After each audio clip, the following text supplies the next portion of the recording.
नमस्कार दोस्तों, मैं हूं नितिन मलिक। उम्मीद करता हूं आप सब ठीक होंगे। दोस्तों, आज हम बात करेंगे चाइनीज इकोनॉमी क्राइसिस की। राइट, हम बहुत खबरें सुनते रहते हैं कि चाइना की इकोनॉमी नीचे जा रही है, डाउन हो रही है, एक्सपोर्ट्स गिर रहे हैं। तो आज हम उसको ज़रा डिटेल में समझने की कोशिश करेंगे कि ये क्राइसिस आया क्यों, क्या उसके डिफरेंट ट्रिगर्स हैं, क्या पॉसिबल सॉल्यूशंस हैं, और उसके क्या वाइडर इम्पैक्ट होंगे पूरे वर्ल्ड के ऊपर। तो मैं पहले थोड़ा सा छोटा सा एक बेसिक कॉन्टेक्स्ट दे दूंगा चाइनीज़ इकोनॉमी का।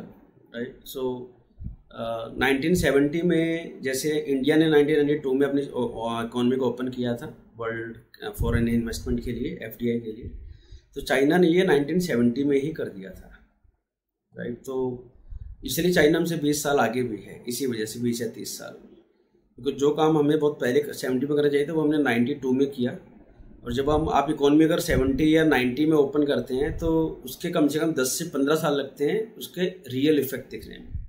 जैसे मैंने अपने पुराने वीडियो में बोला था कि हमने इंडिया ने 92 में ओपन किया इकोनॉमी को, तो अराउंड 2003-2004 के बाद से प्रोग्रेस धीरे धीरे दिखनी शुरू हो गई थी।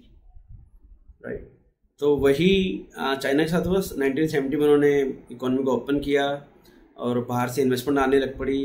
पूरा West, USA, France, Europe, North America, सब चाइना की तरफ भागा। राइट, और वहाँ पे जाके उन्होंने इन्वेस्टमेंट किया। अब वहाँ पे दो रीजन थे, दो प्राइमरी बड़े रीजन। एक तो ये कि चाइना में चीप लेबर अवेलेबल थी उस वक्त, और एक बड़ी मार्केट थी चाइना की पॉपुलेशन वाइज। चाइना इंडिया से भी बड़ा था उस वक्त, आज तो खैर नहीं, आज नंबर 2 पे है। और तीसरा बात कि चाइना हमेशा से ही एक डेमोक्रेटिक कंट्री नहीं रहा है, वो एक अथॉरिटेटिव कंट्री रहा है। वहाँ पे वन पार्टी रूल है, कम्युनिस्ट पार्टी का। राइट, और उन्हीं की कमेटी है, वही रूल करती है। और वहाँ पे उनका 70 में, बिफोर 70 उनकी इकोनॉमी क्या थी, रूरल बेस्ड थी, जैसे इंडिया में होती थी 70s के अंदर, कि गाँव के ऊपर ही मोस्टली लोग गाँव में रहते थे। अर्बनाइजेशन इतना ज़्यादा स्ट्रॉन्ग नहीं था चाइना में, तो इकोनॉमी बहुत ही स्लो, बहुत ही स्लगिश थी। फिर 70 में उन्होंने अपने पॉलिसी शिफ्ट किया, इकोनॉमी को ओपन किया, ये सब आए। और USA और इनका एक ये भी पर्पस था वहाँ पे चाइना को प्रॉप अप करने का कि भाई चाइना, अभी चाइना गरीब है, इसलिए वहाँ पे वन पार्टी रूल है, ज़्यादा तानाशाही है। धीरे धीरे चाइना ग्रो करेगा, उसमें ग्रोथ आएगी, लोग और एजुकेटेड होंगे, पैसा आएगा, कंज्यूमरिज्म बढ़ेगा, तो शायद वे भी डेमोक्रेसी की तरफ आ जाएंगे। राइट, वो बात अलग है कि वहाँ पे टोटल उल्टा हुआ। वहाँ पे जितना ग्रोथ आई उतना ही चाइनीज सरकार का कंट्रोल और ज़्यादा बढ़ता चला गया। और दोस्तों, चाइना की गवर्नमेंट का एक ही वो रहा है, मतलब एक give and take with their people, अपनी जनता के साथ। उनका ये था कि भाई हम आपको अच्छी लाइफ देंगे, आपको बेटर इनकम देंगे, अच्छी जॉब्स देंगे, अच्छा इंफ्रास्ट्रक्चर देंगे, बट उसके बदले में आप कोई सवाल नहीं पूछोगे हमसे। हम क्या कर रहे हैं, क्यों कर रहे हैं, कैसे कर रहे हैं, हम कब कर रहे हैं, कितना खर्च कर रहे हैं, कहाँ से पैसा आ रहा है, कहाँ जा रहा है, कुछ कोई सवाल नहीं करोगे। No question, no transparency. Right, तो वहाँ पे ये कल्चर तब से लेकर अब तक चल रहा है। तो वापस आते हैं उनकी इकोनॉमी पे। तो उन्होंने 1970 में इकोनॉमी ओपन की और फैक्ट्री मैन्युफैक्चरिंग, उन्होंने मैन्युफैक्चरिंग में बहुत फोकस दिया। तो चाइना का तब क्या थॉट था कि भाई हमारी पॉपुलेशन ज़्यादा है, ज़्यादा पॉपुलेशन को अगर हमें जॉब्स देनी है तो मैन्युफैक्चरिंग पे ध्यान दिया जाए। और उन्होंने आइडिया लगाया कि हम पूरे वर्ल्ड का मैन्युफैक्चरिंग हब बनते हैं। अब USA की, यूरोप की बड़ी बड़ी कंपनियां वहाँ पे आ रही हैं, तो वे आके वहाँ पे फैक्ट्री लगाएंगी, चीप लेबर है, चीप इलेक्ट्रिसिटी है। राइट, और चाइना ने पूरा एक अच्छा इन्वायरमेंट दिया कि कंपनियां भाग भाग के आती थी और बहुत जल्दी ऑन द गो उनकी मतलब लाइसेंस सारे मिलते थे, फैक्ट्री जल्दी रेडी होती थी, लेबर लॉज इतना स्ट्रिक्ट थे कि कोई हड़ताल नहीं कर सकता था। मतलब एक बिजनेसमैन को वहाँ पे आके प्रॉफिट दिखता था, यहाँ पे आऊँगा, मेरा प्रॉफिट होगा। और धीरे धीरे चाइना से पूरे वर्ल्ड में डिस्ट्रीब्यूशन चैनल सेटअप कर दिए गए, तो चाइना की इकोनॉमी भाग पड़ी। राइट, और डबल डिजिट में 80s के बाद उनका डबल डिजिट में उनका ग्रोथ हुआ 90s के बाद, और बहुत अच्छा चला उनका पूरा इकोनॉमी। और उन्होंने ये बोला जाता है कि अराउंड 30 से 40 करोड़ लोगों को पॉवर्टी से ऊपर उठाया था उस दौरान, जो कि एक अच्छी बात है। तो दोस्तों अब चाइना का यहाँ तो हमने हाइक देखा, राइट। और चाइना ने कुछ घटिया हरकतें भी की जो चाइनीज हमेशा करते हैं। उन्होंने जैसे बाहर से कंपनी आती थी वो अपनी टेक्नोलॉजी लेके आती थी, राइट। तो ये चाइना क्या करता था, उसकी टेक्नोलॉजी को चोरी कर लेता था, कॉपी करके अपने प्रोडक्ट बना लेता था। तो इंटेलेक्चुअल प्रॉपर्टी राइट्स थेफ्ट का भी बहुत ज़्यादा चाइना पे इल्ज़ाम लगते रहे हैं। और राइट, इंडिया पे भी वही बोल रहे हैं कि हमें टेक्नोलॉजी ट्रांसफर दो। इंडिया चोरी नहीं करते, इंडिया बोलता है अब हमें दोगे तो हम आपसे लेंगे, वरना हम नहीं लेते हैं आपसे, एज दैट सिंपल। तो चाइना की ग्रोथ स्टोरी यहाँ तक चलती रही, राइट। अभी आगे क्या हुआ कि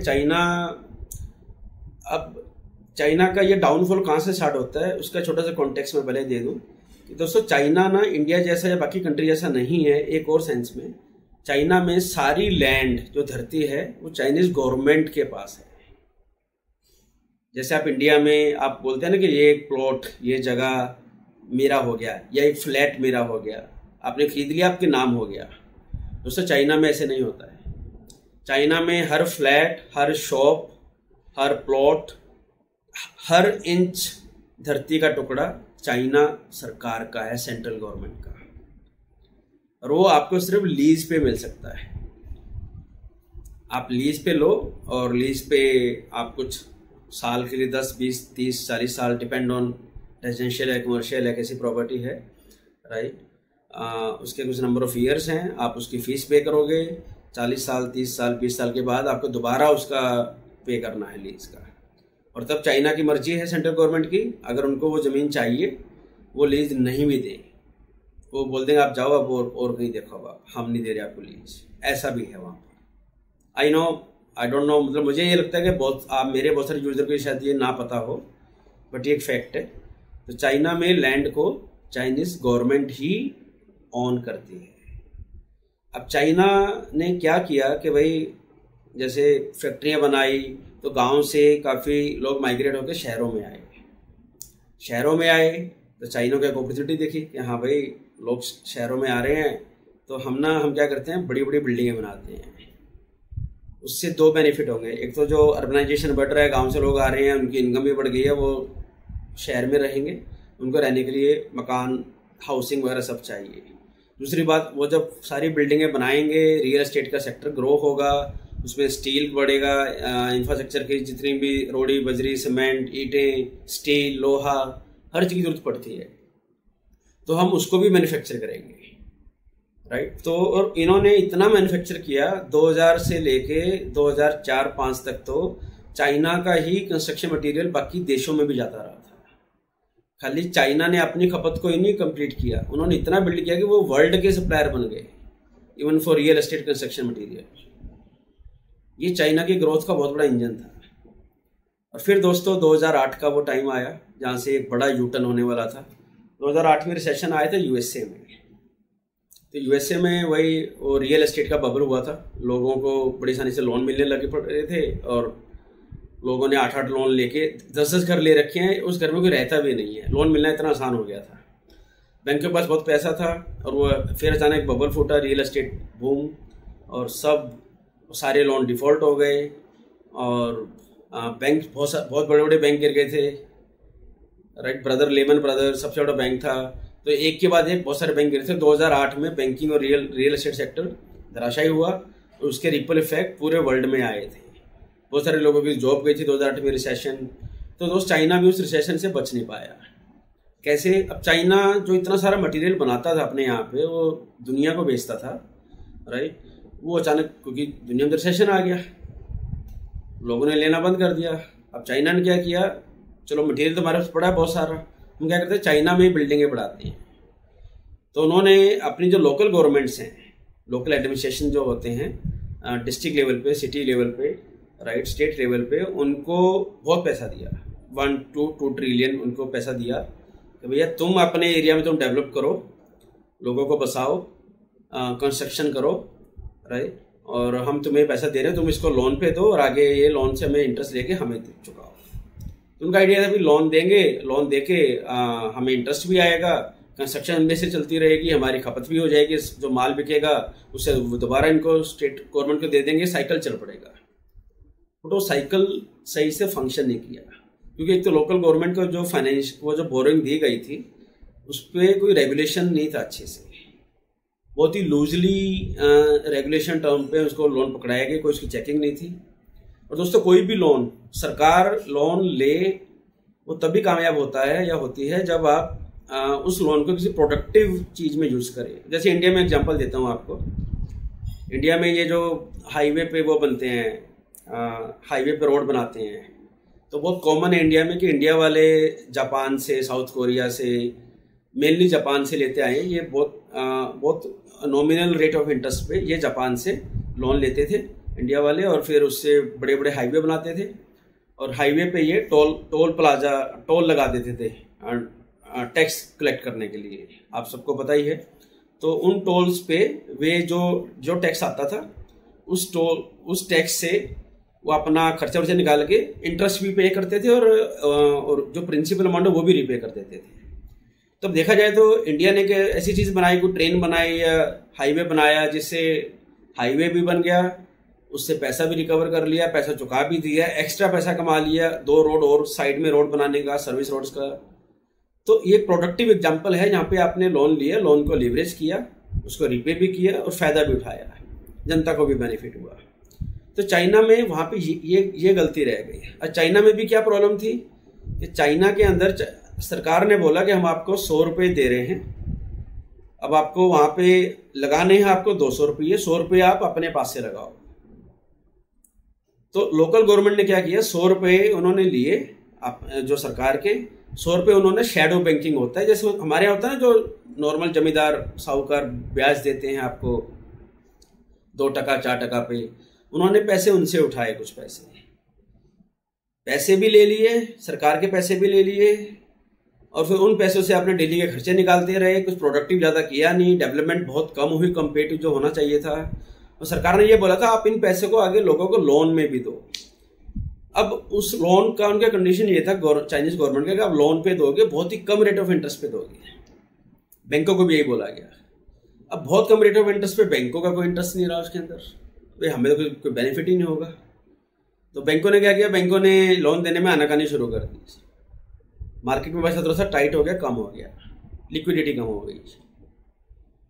चाइनीज सरकार ने उसको टाइट करने की ट्राई की, बट इसी दौरान आते आते क्या हुआ, रियल एस्टेट में इतने ज़्यादा मकान बना दिए गए, बहुत सारे मकानों की उन्होंने एडवांस ले, जैसे इंडिया में भी होता है, आप एडवांस ले लेते हैं बायर से और फिर 1 साल बाद 2 साल बाद आपको डिलीवरी मिलेगी।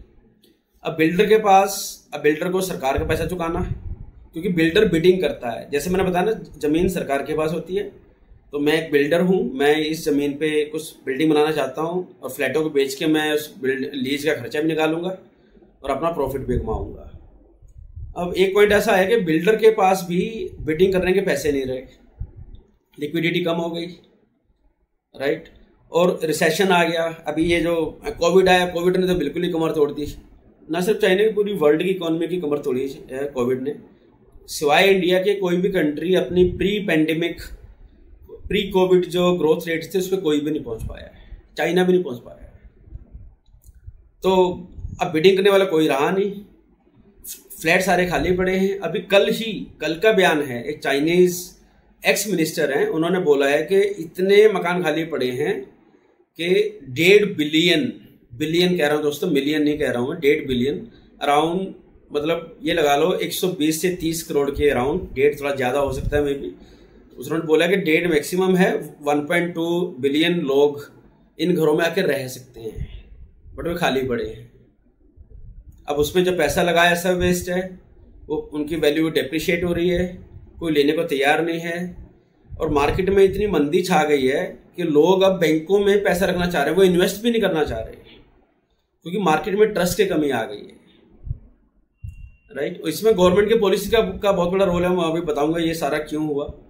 तो जब रियल एस्टेट नीचे डूबा, अभी 15 दिन पहले चाइना की सबसे बड़ी कंपनी एवरग्रांडे, उसने दिवालियापन घोषित कर दिया है कि हम दिवालिया हो गया, हमसे हमारा जो कर्जा है हम नहीं दे पाएंगे। और आज ग्रीन होल्डिंग दूसरी सबसे बड़ी कंपनी है, और एक कंपनी और है तीसरी सबसे बड़ी कंपनी रियल एस्टेट की, वो अपने जो इंटरेस्ट की पेमेंट है, डेट इंटरेस्ट की पेमेंट, वो करने से चूक गए हैं।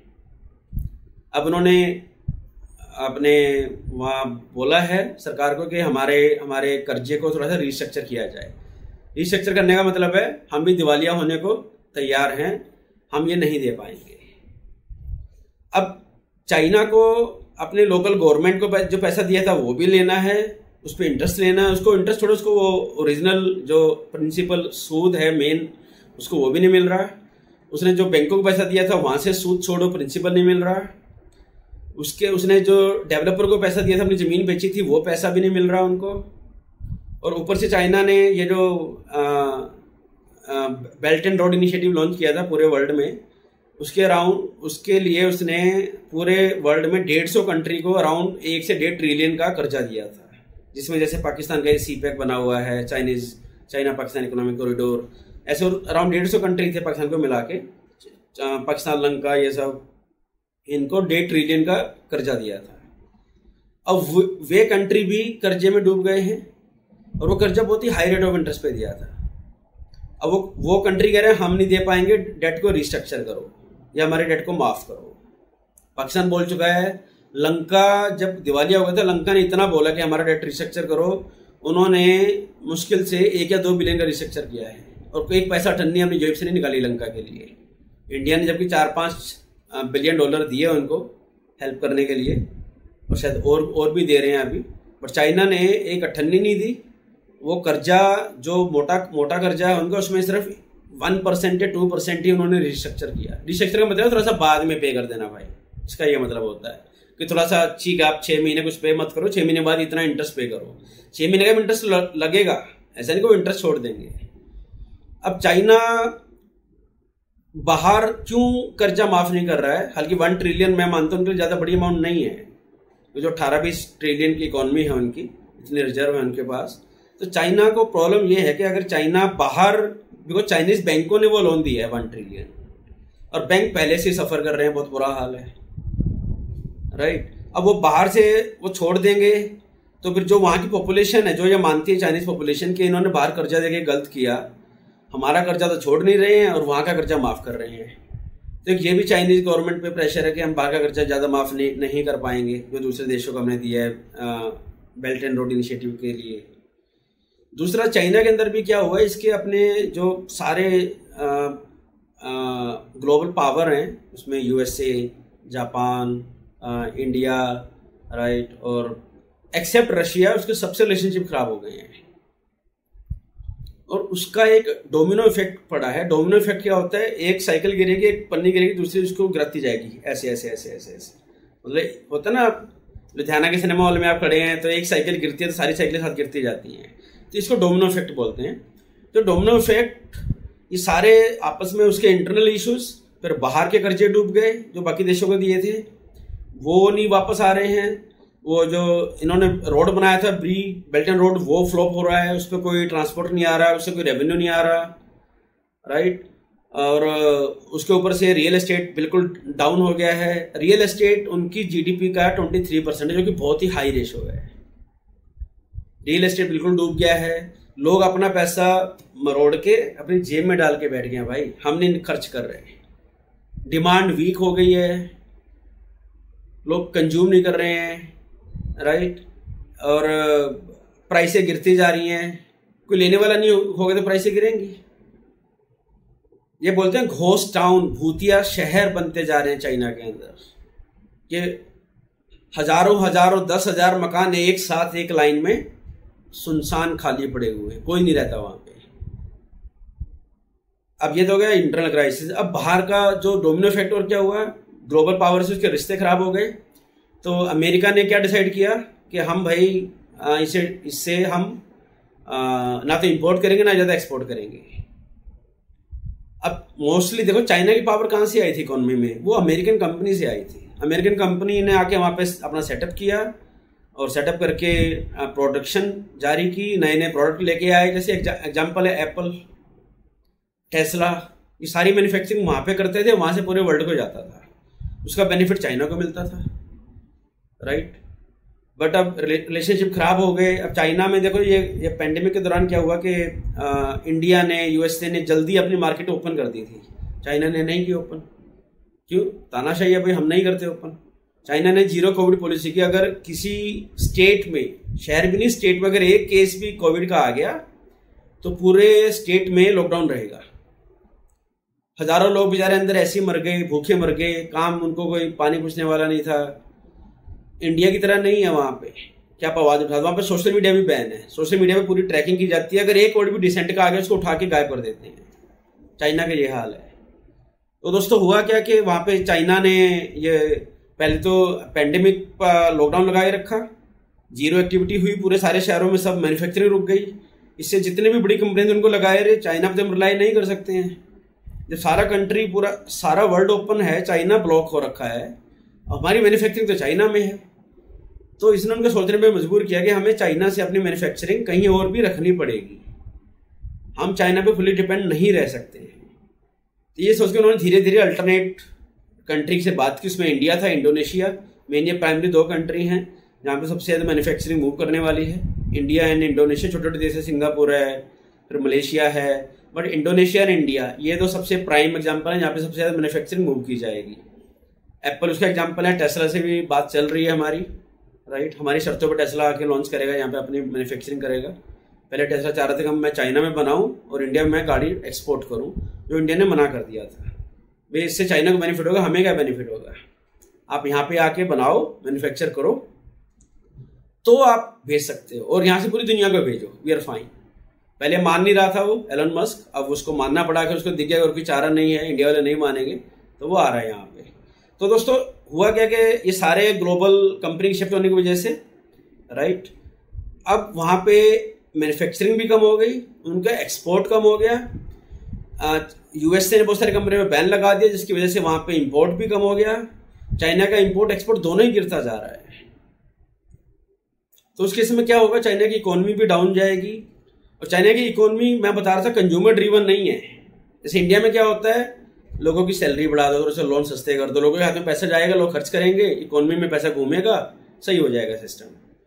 चाइना में इकोनॉमी कंज्यूमर ड्रिवन नहीं है, सर्विस ड्रिवन नहीं है, मैन्युफैक्चरिंग ड्रिवन है, रियल एस्टेट ड्रिवन है। ये दो चीजें हैं प्राइमरली। भी आप कंस्ट्रक्शन करो, जम के करो कंस्ट्रक्शन, बड़े बड़े पुल, बड़े बड़े स्टेशन, बड़ी बड़ी फैक्ट्री बनाई उन लोगों ने, बहुत अच्छी बनाई, नो डाउट। और अब मैन्युफैक्चरिंग पे तो होल्ड लग गया है, राइट, और एक्सपोर्ट हो नहीं रहा है। देशों से कन्फ्लिक्ट चल रहा है हमारा, इनका इंडिया से भी चल रहा है, इनका स्वयं पाकिस्तान को छोड़ के हर कंट्री से चल रहा है इनका कन्फ्लिक्ट।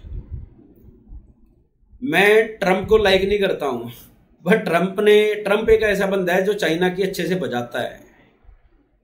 ट्रंप जैसा बंदा चाहिए जो चाइना को हाथों हाथ है। ट्रंप ने बोला था ना चाइनीज कोविड, चाइनीज वायरस, उसने सही नाम निकाला। तो चाइना वाले बहुत चिढ़ते थे इस बात से कि चाइनीज वायरस क्यों बोल रहा है, ये हमें बदनाम कर रहा है, हमारा नाम ना, जैसे पाकिस्तान का नाम आतंकवाद से जोड़ दिया गया है ना, पाकिस्तान मतलब आतंकवादीस्तान, आतंकीस्तान, राइट, बहुत कॉमन, दोनों वर्ड सिनोनिम हो चुके हैं अब।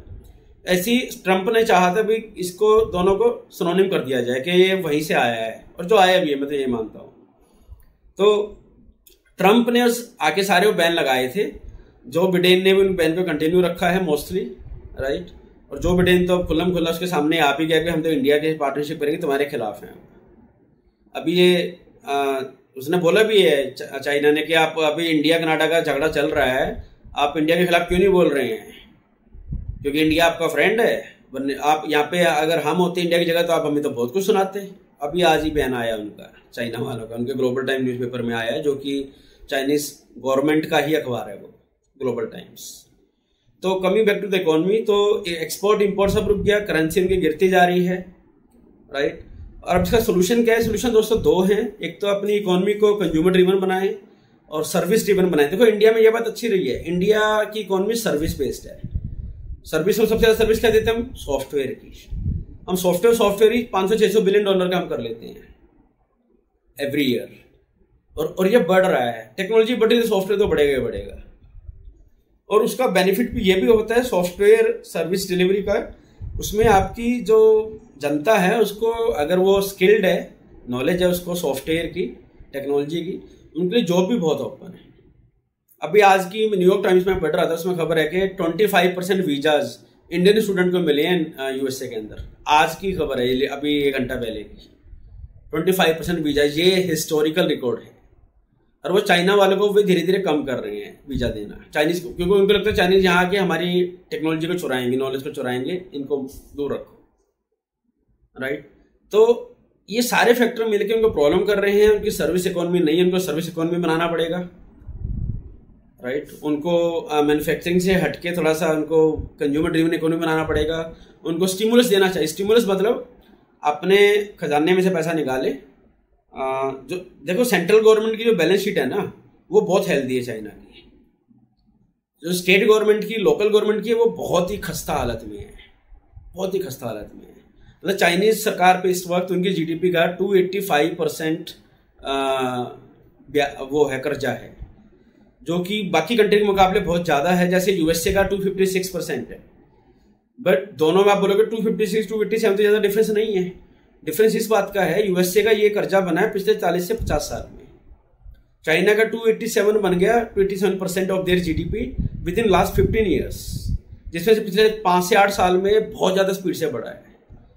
मतलब अगर 15 या 8-10 साल में इतना ज़्यादा बढ़ गया है, यूएसए के 40 साल के डेट को क्रॉस कर गया है वो, इसका मतलब आगे बढ़ने वाला है और इसको मैनेज करना डिफिकल्ट होने वाला है। और अब लोगों का, चाइनीज लोगों का और बाहर के इन्वेस्टर का कॉन्फिडेंस डाउन होता जा रहा है चाइनीज इकोनॉमी में। उनके बॉन्ड को कोई नहीं खरीद रहा है, इन्वेस्टमेंट कम हो रही है, राइट। चाइना के लोग इन्वेस्ट नहीं कर रहे हैं चाइनीज जो इन्वेस्टमेंट जो पोर्टफोलियो होते हैं, जैसे म्यूचुअल फंड है, ईटीएफ है, बहुत सारी चीज़ें होती है, वो नहीं कर रहे हैं वहाँ पे। उनको भरोसा नहीं है इसके ऊपर, तो ट्रस्ट एक बहुत बड़ा इशू बनता जा रहा है। तो यहाँ पर या तो चाइना को अपनी जो सोच है चाइनीज गवर्नमेंट को, बिकॉज उनका ये भी इशू है, कंपनियां बस इसलिए भी भाग रही हैं, चाइनीज ना हर चीज़ कंट्रोल करना चाहते हैं, माइक्रो कंट्रोल, मैक्रो मैनेजमेंट। अच्छा इस कंपनी का कौन सीईओ है, अच्छा ये कहाँ उठता है, किससे बात करता है, ये कौन से प्रोडक्ट बना रहा है, इससे हमारा क्या, उनका ये भी चाइना को कैसे बेनिफिट हो और हमें हो रहा है किसी और को ना हो बेनिफिट। कंपनी को चाहे लॉस हो जाए, राइट, कंपनी को लॉस तो होने दो। अब ऐसे एनवायरनमेंट में कंपनी वहाँ पे क्यों टिकेंगी? तो ज़्यादा अथॉरिटेटिव रिजाइम अगर आप क्रिएट करोगे, एनवायरनमेंट क्रिएट करोगे बिजनेसेस के लिए, फिर वो नहीं आएंगी। वे 70-80s में वे आगे, बिकॉज तब आपने उनको खुली छूट दी ग्रो करने के लिए, उन्होंने बहुत पैसा भी कमाया। अब बिजनेसमैन तो भैया पैसा चाहता है कि मैं 10 रुपये लगाऊं मुझे 100 रुपये बन जाएं तो मेरा आने का बेनिफिट है, राइट। बट 10 रुपये लगाऊं मुझे 8 रुपये भी नहीं मिलेंगे और पता नहीं वो 12 रुपये मेरे बने भी बने, 50 रुपये बने मुझे मिलेंगे नहीं मिलेंगे, कभी ये मुझे भगा देंगे, मुझे जेल में डाल देंगे, कुछ नहीं पता। ऐसे एनवायरनमेंट में फिर कोई भी कंट्री में इन्वेस्टमेंट नहीं आएगी। तो इन सारे एस्पेक्ट के कारण चाइना की इकोनॉमी डूब रही है दोस्तों। और मैं यही कहूँगा कि अभी इसका फाइनेंशियल देखो इफेक्ट तो आएगा, राइट, बिकॉज चाइना अभी भी बहुत सारी कंट्री का, इंडिया ही बहुत ज़्यादा एक्सपोर्ट करता है, काफ़ी सारी कंट्री का एक्सपोर्ट पार्टनर है चाइना, काफ़ी सारी चीज़ एक्सपोर्ट करता है।